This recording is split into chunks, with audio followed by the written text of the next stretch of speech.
Kailan po ba natin malalaman na yung e-bike ay kailangan ng marehistro or kailangan ng may lisensya yung driver? Sino po ba yung nagka-categorize na ito ay L1, ito ay L2, ito ay L3? Paano yun, sir? May mga sellers kasi na above 50 kph ang takbo.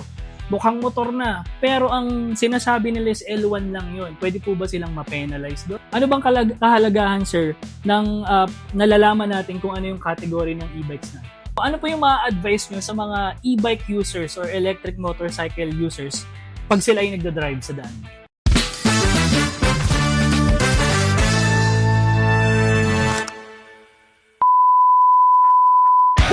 What's up, kamusta mga ka-electric? This is Kivi Yahemoto at ngayon, sobrang nalulugod tayo na makasama ang nag-iisang Sir Gabriel Go. Ngayon pong araw na to, itatanong natin yung sa ilan sa mga naging tanong din sa akin at mas maganda ang makakasagot nito yung nasa authority do. Kailan po ba natin malalaman na yung e-bike ay kailangan ng marehistro or kailangan ng may lisensya yung driver, kailangan ng helmet? Based on the current standards, as long as you are L3 classified, beyond 50 kilometers per hour ang kayang takbuhin ng iyong electric motorcycles, automatically you have to have it registered with the Land Transportation Office. Pangalawa, kailangan mo ng force plaka, kailangan mo ng lisensya. Sabi nga ng isang kaibigan ko, essential skills. Makinig ka! Essential skills to! Essential skills! Totoo. Diba? Pangatlo, helmet. But, if we're going to look at the Republic Act 4136, nakasaad doon sa RA na yon na anyone or any vehicle that is operated through a motor.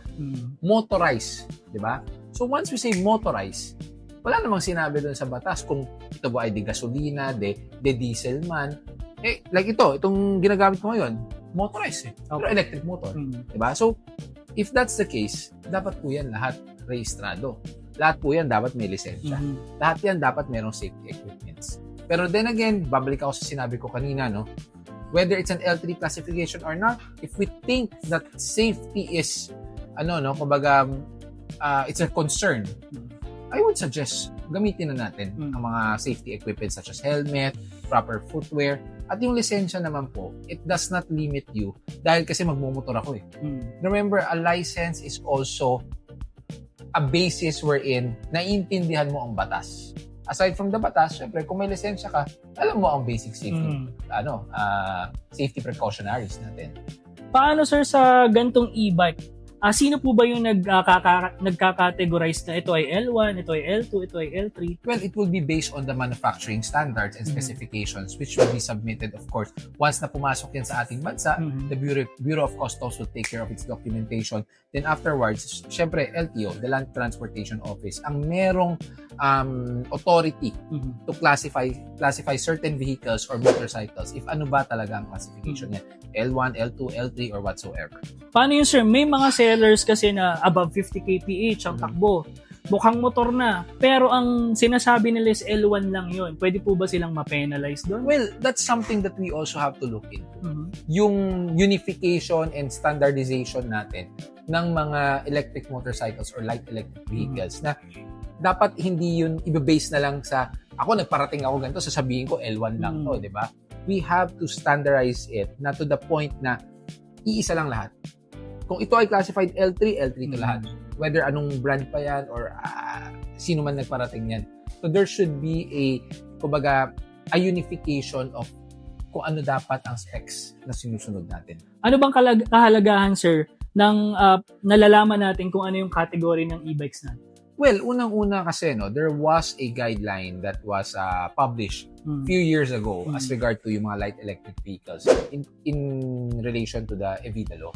So, meron mga nilabas na certain classification from L1, L2, L3, L4, L5, L6 pa nga yan, if I'm not mistaken, na it will be based on the specifications of the engine or the motor. So, nandun nakalagay yan. Like, for example, ito ay ganitong classification, ito po ay bawal dumaan sa bike lane. Kailangan doon ka na sa regular lane. Then at the same time, you have to have license, you have to have helmet. So doon natin makikita, doon sa administrative order na yon, kung ano yung mga certain prerequisites or requirements once na ito yung gamit mong LEV. Alam mo yung restrictions? Yes, there are restrictions. Kung hanggang barangay road ka lang, kung pwede ka ba Yes. sa national road, Or baka pwedeng pa expressway na rin, Yes. di natin alam. Baka maglabas din ng electric big bikes, ano po. Yes. So yun sir, last na po, ano po yung mga advice nyo sa mga e-bike users or electric motorcycle users pag sila ay nagda-drive sa daan? Well, first and foremost, no, ang pinakamahalaga dito, whether you're driving an electric vehicle, a light electric vehicle, a motorcycle, or whatsoever, as long as you are out in public road, you have to be more cautious. You have to be more sensitive of other road users, and at the same time, dapat alamin natin kung ano yung mga batas na dapat nating sundin. Remember, rules and laws are a set of guidelines that we have to follow, and there is a purpose kung bakit po kailangan natin sundin itong mga to. It's not just about compliance, but it's more of about yung safety ng bawat road user sa ating mga kalsada. Basic knowledges, kung ano man po yung mga kailangan nating sundin, dapat ito po ay ginagawa natin not because of takot kaming mahuli. Or baka sabihin ba, dyan na si Sir Gab, mahuhuli na naman. No, it's not about that. Andyan man ako, may enforcer man yan, may checkpoint man yan, o wala. Kung alam natin kung ano yung dapat natin sundin po natin. Remember, ang pagsunod sa batas trapiko, it's not just about compliance. It's about ensuring a safe environment, not only for yourself, but also for the future generation. Ayun Sir Gab, thank you so much po. Thank you sir. Alright. Maraming Thank you, salamat thank you. po. This is EV Yahimoto. At syempre, ako naman po si Gabriel Go from the MMDA Special Operations Group. Ride safe, keep safe mga kaibiyahe. Kay